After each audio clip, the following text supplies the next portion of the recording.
The NFL's $25 billion gamble on sports betting. Crazy part is, you see the NFL, the NBA, the MLB, NHL, they have ads marketed towards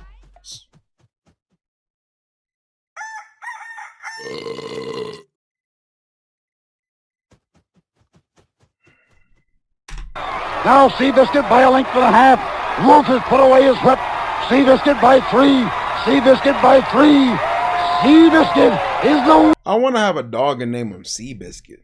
Wouldn't that be tough? winner. In 1938, 1 in 3 Americans tuned in to listen to the radio broadcast of Seabiscuit facing off against the War Admiral at Pimlico Racecourse. This race was one of the most legendary sporting events in history, a true David versus Goliath duel.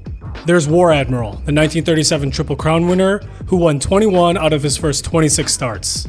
On the other hand, Seabiscuit lost his first 17 races and was anything but picturesque. His stance was not regal, his body was rather low slung, he had an awkward looking gait, he had been mistreated as a young horse, raced and whipped too often, treatment which had turned him into an underachiever and a steady loser. But when these two horses met on November 1st, 1938, in what was coined as the match of the century, Seabiscuit's victory was not only a feel-good story, but gave tens of millions of Americans something to find hope in.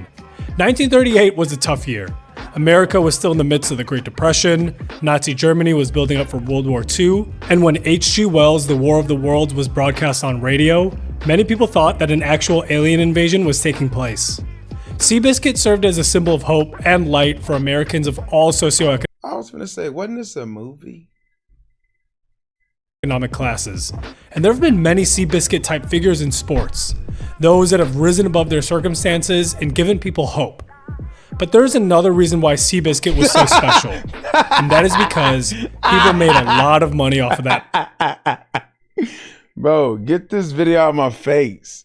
This shit is one of the funniest memes I've ever seen, because what would make you spank yourself with a fucking newspaper to get your horse, your virtual horse, to run faster? Sir. What's good, Randall? Sir, why the fuck are you spanking yourself? A horse. Sports betting is a booming industry that is raking in hundreds of billions of dollars in revenue every year with no end in sight. Basketball, baseball, hockey, soccer, tennis, esports, MMA, golf, drone racing, competitive eating, arm wrestling. Consumers are able to monetize every single sporting match in every single league across the entire world. And above all American sports, there is one that sits atop of the mountain for sports betting volume, and that is the NFL. It was estimated that NFL bettors would wager $30 billion during the 2025-2026 season, marking an 8.5% increase from the previous year. And during the Super Bowl alone, there was an estimated $1.39 billion bet on that singular game. And when it comes to betting on the NFL, there are many ways to do it. Money lines, spreads, totals, parlays, same-game parlays, props, futures, in-game betting, teasers. You can bet on Gatorade color, length of national anthems, you name it. You can use different strategies, listen to endless podcasts for advice, and follow Twitter accounts that give you insights. And all this really happened within the last 5 years. On May 14th, 2018, the Supreme Court overturned a nearly 26-year-old law that effectively outlawed sports betting nationwide with the exception of a few states.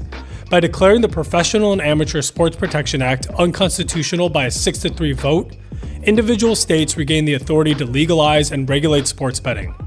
Since PASPA was overturned, there are now just under 40 states that offer some sort of legal sports betting and 30 states that have online sports betting through an app or on your phone or a website. And some leagues were quick to embrace sports betting in the wake of this decision. As quickly as July 31st, 2018, the NBA announced that MGM Resorts International would be its first official gaming partner, and the MLB was quick to follow by signing their partnership deal with MGM in November of 2018. Yet, the NFL was slower to capitalize on this opportunity. The NFL waited until April of 2021 to announce their official Mojo, y'all can use certain apps though. Sports betting partner. But the NFL has been intertwined with gambling. Question just dropped. All right, what happened? If you could eat one thing for the rest of your life, what would it be?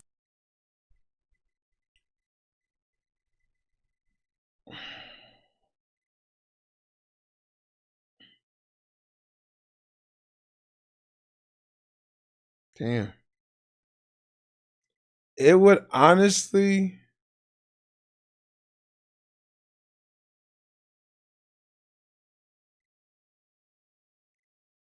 It would honestly have to be like tenders or some sort of chicken. Do I get to sauce it in different ways? Oh. You're nasty. I'm thinking of food, you fucking freak. Long before draft. When you were on Games, I was going to ask you, what is your goal? You said that you didn't have any goals, but I respect that. Randall, the main reason why I say I don't have any goals is because I feel like it kind of like limits you in a sense. I think I said the same thing. A goal for mine is just to have not necessarily no goals, but like endless goals. I don't want to set a standard and then if it doesn't reach that, I'm disappointed. No. The best part about building something is the process of building it. That's the best part. So like, for example, a house. The best part is the anticipation of waiting for the house to be done built. Once you get in there, you're like, all right, we got it. You know, that first year or two, maybe 3, you're like, oh yeah, it's good. And then you're like, all right, like, you know what I'm saying? The most fun you had was building the house, building it brick by brick. So that's what I'm saying. Like even for example, with the gym progress, the best goal is that you get up every day and you working towards a goal and you don't have an end goal of working out. It's just keep going. So that's what I mean. But that's what I mean by that. You know, that's what I mean by that. Not saying there's like, oh, no goal. But it's just, I don't have any specific goal of like, oh, we gotta, by June 2026, we gotta have this many subs and this many, like, when it happens, it happens. And when it comes, and I'm not pressing, I'm not rushing. I'm having fun with it. Everything else is gonna follow, man. So as I'm saying, the process is the most fun part. Kings and FanDuel were household names. Horse racing was one of the earliest forms of sports betting in America. Brought over from Great Britain dating all the way back to 1665, thoroughbred racing was a sport enjoyed by people of all social and economic classes. The American Stud Book was started in 1868, prompting the what? Beginning of organized horse racing in the U.S. Some of y'all got this book, don't y'all? Betting on horses boomed post yearly goals? Not really. I do, but they're more so like mental goals. Like I want to be, you know, I want to be in this kind of mental state by that, you know, because I don't want to feel like I failed, you know, because nothing is ever really like a failure, you know. Let's say you set a goal to get a new car in this year, but you had multiple opportunities to travel and, you know, new job, and you had to do this, but you didn't get a car. So it's like, well, fuck. I didn't, you know what I'm saying? So that's why I don't do that. That's just me though. Civil War with over 300 tracks operating in the United States by 1890. However, there was an anti-bookmaking sentiment that started in the early 20th century, which led almost all states banning bookmaking, which nearly killed horse racing altogether.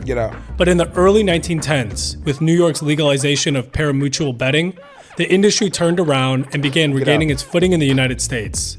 And a few key figures in NFL history had roots in the tracks. Charles Bidwell bought the then Chicago Cardinals for $5,000 with money that was made from owning a racing stable.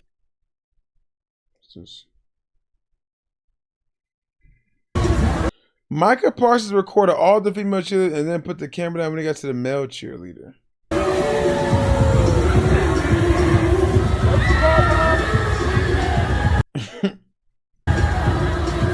What's wrong with that? It's some bad bitches. Whoa. It's some bad. Ooh. Stable and being president of the Sportsman's Park, a horse racing track founded by Al Capone. Tim Mara, the founding owner of the New York Giants, was an established bookmaker and one of the most successful bookies at the track, with a 1938 article even calling Mara New York's #1 bookie. And Art Rooney, the founding owner of the Pittsburgh Steelers, paid the NFL's franchise fee with winnings from horse betting and once won $160,000 on a parlay based off of a tip from Tim Mara, which he then used to hire a coach and pay his players. But even with the NFL's earliest roots steeped in gambling money, for 99% of the league's history, they've distanced themselves from gambling. In 1919, 8 members of the Chicago White Sox were accused of intentionally losing the 1919 World Series against the Reds in what was known as the Black Sox scandal. This incident led to the dissolution of the National Baseball Commission and the appointment of its first commissioner of baseball, Kennesaw Mountain Landis, who permanently banned all 8 players from professional baseball. In 1921, when speaking at an Illinois church, Landis said, "Now that I am baseball, just watch the game I play. If I catch any crook in baseball, the rest of his life is going to be a pretty hot one. I'll go to any means and to anything possible to see that he gets real penalty for his offense." Landis felt that the scandal was initiated by people involved in horse racing and said that, by God, as long as I have anything to do with this game, they'll never get another hold on it. And this mindset from Landis eventually helped to shape the NFL's stance on gambling for the majority of its history. Following a time where 2 players on the New York Giants had been implicated in a bribing scandal ahead of the 1946 NFL championship game, then Commissioner Burt Bell wrote an anti-gambling resolution into the league's constitution. This gave the commissioner the power to permanently ban any NFL-associated personnel for betting on a game or for withholding information on a game being fixed. He took it a step further by campaigning to get every U.S. state to criminalize the fixing of sporting events and hired NFL employees to investigate betting scams. Pete Rozelle summed up his stance on gambling in the NFL into 4 words: not now, not ever.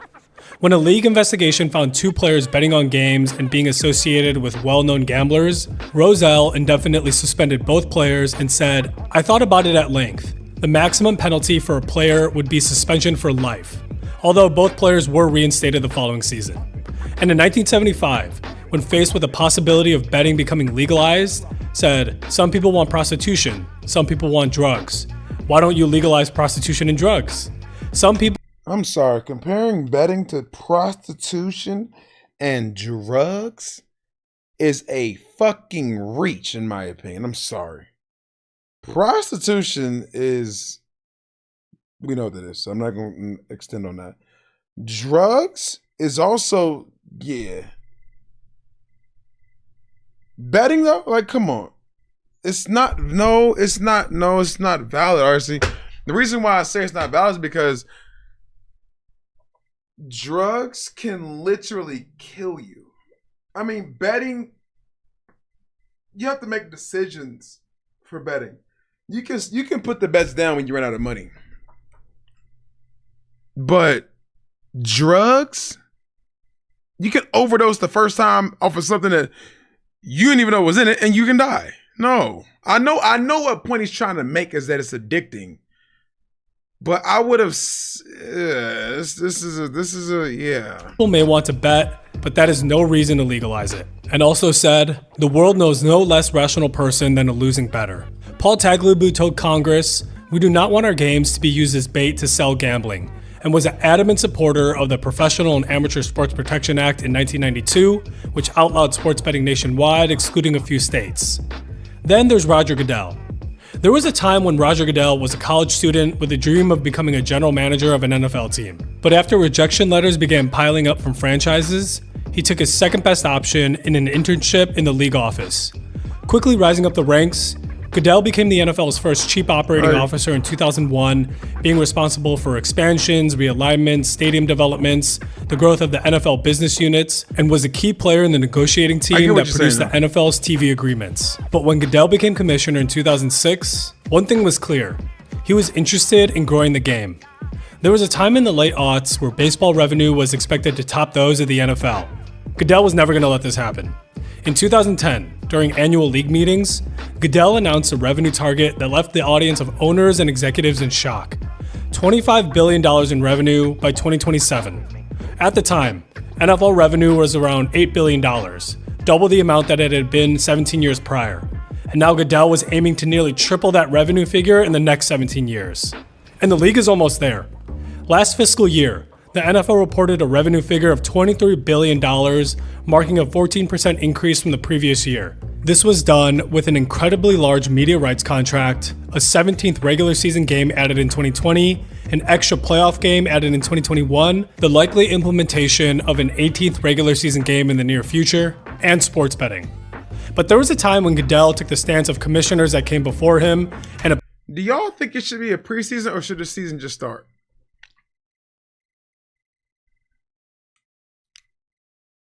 let's just say the season starts and there's 18 games in the season.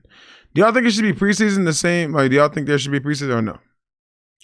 I'm okay with preseason, mainly because some players literally make a name for themselves in the preseason. So I'm okay with it. You don't got to play your stars, but I'm okay with it. It's 2 weeks of guys that are trying to make the roster. They might have some crazy ass plays. And I think it's actually good for the game of football, low key. Like, it's not, nobody overly watches it, but imagine guys like, I mean, I know from my team, Austin Eckler is one of them. Nah, but seriously, some people really be addicted to gambling. For sure.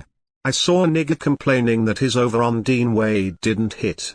Dean Wade averages 5.8 points per game.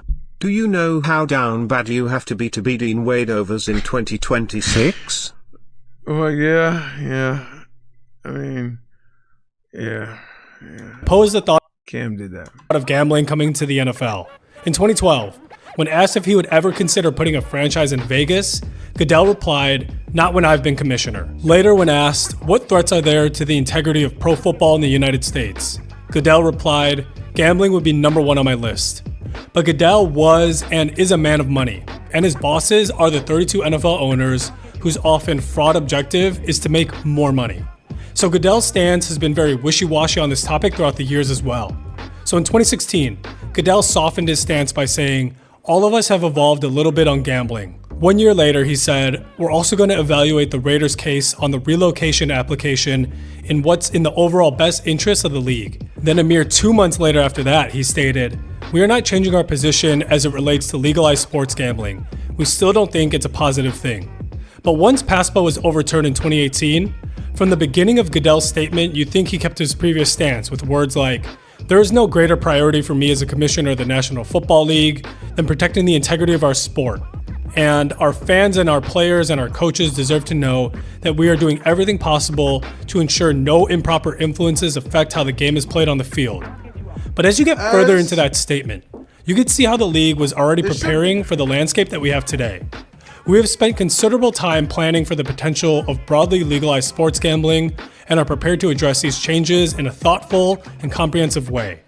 And although Goodell asked for uniform standards in states that legalize sports betting with 4 core principles, you could clearly see how they were setting themselves up to get their cut of the pie.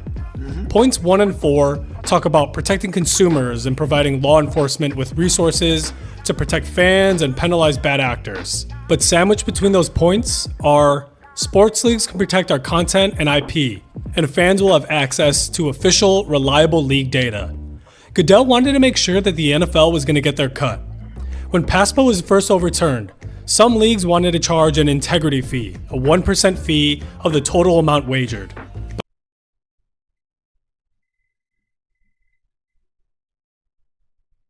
You know what's crazy? Calvin really got suspended for the same thing, man.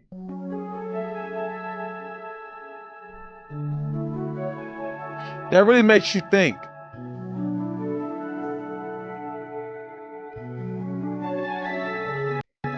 Like, suspended is like.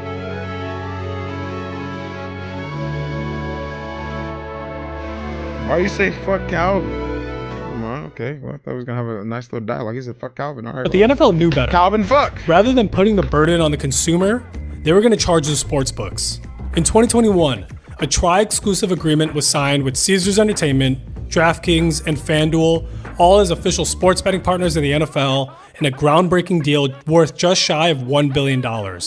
Then 4 months later, the NFL reached agreements with 4 more sportsbook operators, which enabled them to purchase NFL commercial slots and other media inventory.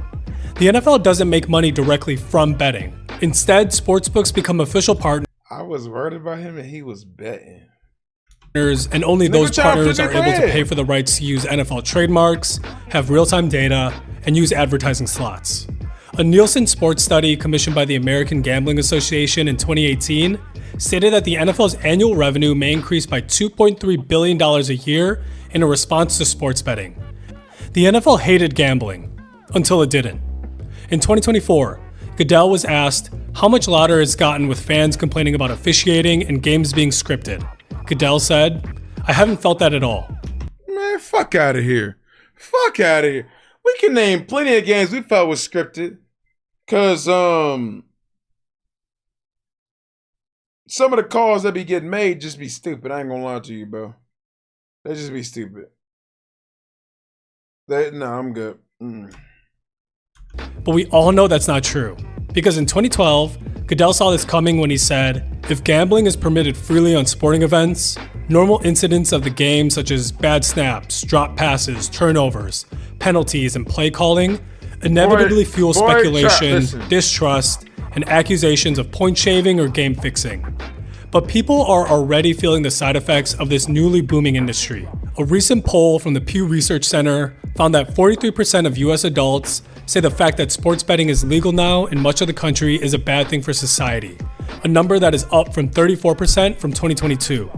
An article from the Harvard Gazette shared that counselors have reported a growing number of patients with gambling problems, with Malcolm Sparrow, a professor of the practice of public management at Harvard's John F. Kennedy School of Government, saying, it takes between 5 and 7 years before countries become more painfully aware of all of the misery that increased access. He wasn't point shaving, we were just playing some good ball.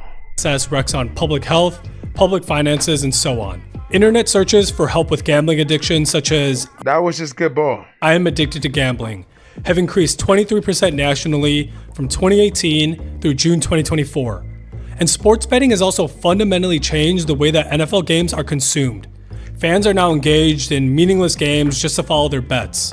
In-game bets are a way to keep engagement up throughout the entire game, with bettors being able to capitalize on any action regardless of the score. That's nasty.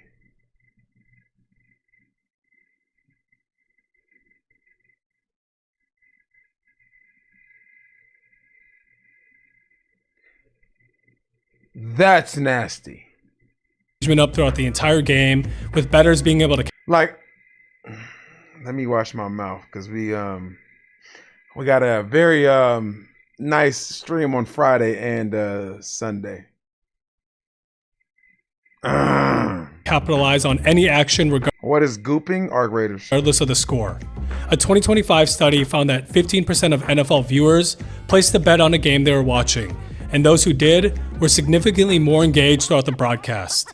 And according to a recent ESPN survey, many bettors now follow NFL betting markets more closely than the teams themselves. When a study asked a group of fans of various sports on whether they watched more sports when they had a bet, there was an increase across. No. It's only for an hour or a little bit more. No, it's not even an all-day thing. It's like an hour and a half. All sports. Y'all can say stuff to me. Not nothing crazy though. But you know, like something funny, like, oh, you can say I look like whatever. I don't care, whatever. But you can't, for one, say nothing bad about, you know what I'm saying? Or anything super, like, you know what I'm saying? Wow, like eating ass and shit like that. Y'all, like, come on, yeah, like, don't do that. With a notable spike for NFL fans. And this is exactly what the NFL wants. There was once a time where cigarettes were advertised. No. Everywhere. The Marlboro Man. Joe. Because I don't want them, don't talk about anybody else but me. That's it. Camel, Willie the Penguin. Be fake? No, I want y'all to code switch. It's not fake, it's called code switching. You'd see it in print media, TV, radio, billboards. They'd be endorsed by celebrities all over pop culture and even by doctors. This was all on top of ads being directly targeted towards younger demographics. The ads in this theme featured attractive, smiling young models, blatantly targeting teens and young adults, with internal industry documents showing that young people have been and remain. Boy, I still to this day and for the rest of my life, I will not smoke a cigarette. I smoke hookah, but I will never smoke a cigarette or a black and mild. I won't. Today, a key marketing target for tobacco companies. The strategy and psychology behind nicotine marketing is vast, and the spend on advertisements was enormous, as in the US alone, per capita marketing spend was $290 per adult smoker, or $45 per inhabitant in 2003. It was reported that for the 2024-2025 NFL season, that sportsbooks spent $119.4 million on NFL ads, an 8% decrease from the previous year. But each year since 2018 has seen an increased figure of money bet on the NFL, with estimates of $30 billion being wagered on the NFL for this season. And it's not even the amount that we see, it's how we see it. Sure, you'll see plenty of commercials from the various sports books with endorsements by celebrities and athletes, but the NFL only allows up to 6 sportsbooks ads per broadcast, and they must make up less than 5% of in-game advertising. There are plenty of workarounds though. You'll see betting information on the banner during a pregame show or during halftime, and codes for betting sites being flashed on screen during a red zone broadcast.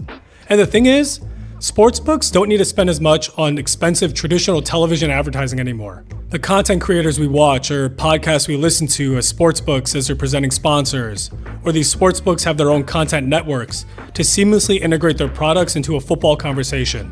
These companies can reach us directly on our phones with push notifications, highlighting new promotions. That's crazy. They're giving us a real-time update with the intention of encouraging bets to be placed. There are even a select few stadiums that have sportsbooks either inside the stadium itself or right outside the buildings for fans to place a bet. And now there's another space for bettors to put their money in that lives outside the realm of sportsbooks, which is prediction markets. In a prediction market, you are putting your money up against another market participant on the other side rather than betting against the house, as in traditional sports betting. Prediction markets like Kalshi and Polymarket make money via commissions and transaction fees, which means they are motivated to see a bigger volume of trades, but do not have a vested interest in the outcome of the event, unlike traditional sportsbooks that are heavily invested in the outcome. Kalshi's co-founder and CEO recently said on stage that the company's plan is to, quote, financialize everything and create a tradable asset out of any difference in opinion. You can literally bet on anything in a prediction market, like, will the US confirm that aliens exist in 2024? And with the rapid rise of prediction markets being used to bet on sports, you can not only bet on traditional betting lines, but you can now monetize any part of the NFL cycle. Will Aaron Rodgers retire before next season? Which pro football coaches will be out before September? Damn. Josh Allen, Haley Steinfeld baby, boy or girl? These markets are controlled at a federal level, not state by state. And with relaxed regulation from the current administration, bettors in all 50 states can leverage these new betting avenues. And although Goodell noted that the NFL does not plan on participating in prediction markets without a regulatory framework in place, we've heard similar messaging before. The NFL is just waiting to set up the most favorable terms for their partnership with these prediction markets in order to extract the greatest possible value. Damn. Seabiscuit was a rags to riches mascot. Now, there are thousands of Seabiscuits. You'll see bettors that turn $50 into $67,000. $160,000 won on a 5-leg parlay. $15 turned into $143,000. You can see miracle wins from normal people that gained what they might earn in 2 or 3 years in just one day. And that's why these sportsbooks will continue to post these winnings time and time again to make you come back to the track and to achieve your own Seabiscuit story. But all that warm and fuzzy feeling is all but gone. People are chasing pipe dreams. All physical barriers It's kind of bad. People are chasing something crazy. Have been removed from placing a bet. Yeah. So now you can chase your losses as soon as the next game or even within the same. I actually want to read this. What happens to you when you're addicted to gambling? You may have seen my response to the various gamblers from time to time with this statement. 35 years addicted. Wow, 3 years in recovery. If you talk about your gambling, hit me up in chat. Regards, John. I'm 55 years old and I was fortunate to have recovered from this devastating illness. Man, you're not. So there could be people offering guidance. Some people want to be legitimately helped, and some people just want to find out more. But one thing will happen if a compulsive. Wow, gambling is honestly one of the worst addictions because it doesn't end when you stop. With a lot of addictions, quitting at least feels like relief. With gambling, it feels like the opposite. When you stop, you're left with huge debt, messed up finances, and consequences that don't go away just because you decided to quit. That's what I'm doing right now. I want to stop it. Every time I think about how much I get instantly stressed, I can't just make that money just appear. And the consequences feel overwhelming. That shit builds up so much that I end up gambling compulsive just to keep the feeling of everything. Oh, damn, that's wow. Game. A spiral can begin to start and can feel impossible to pull yourself from. And we've seen this happen to professional athletes recently. Jonte Porter pled guilty in a case tied to an NBA betting scandal where he manipulated his performance across multiple games and shared these insights with other bettors. And it sounds like the plot of some B-grade movie to mention mafia ties in sports, but somehow, it's still real. Roger Goodell has repeatedly said that protecting the integrity of the game is the #1 priority in an era of legalized sports betting. But if an increasingly larger segment of fans are only watching NFL games to keep track of their bets, then I'd say that the integrity of the game is already starting to crumble. The NFL's roots are steeped with gambling money, and ambitious revenue targets that will be hit using gambling money. I don't know if I'll ever really get used to how we talk about betting in the NFL, but I do know that it's too late for gambling to ever go Nigga definitely put a parlay on himself. That's nasty. away. The cat's already out of the bag. Yo, you know what Madden should add? That you can bet on yourself coins. That'd be the only way I bet. Shit, I ain't gonna lie to you. No, it's just way worse and way more accessible now. That's the problem with gambling now, honestly. Gambling used to be to where you gotta go somewhere to do it and you gotta do this and you had to jump through a few hoops. Now you can download the app on your phone, deposit money, and gamble $1,000 within fucking 5 minutes. Hey, be real, man. How much you got on that parlay? How much you got on that? How much you got on that parlay? Hey, I know you got something on it. Hey, be real, man. How much? All right, let's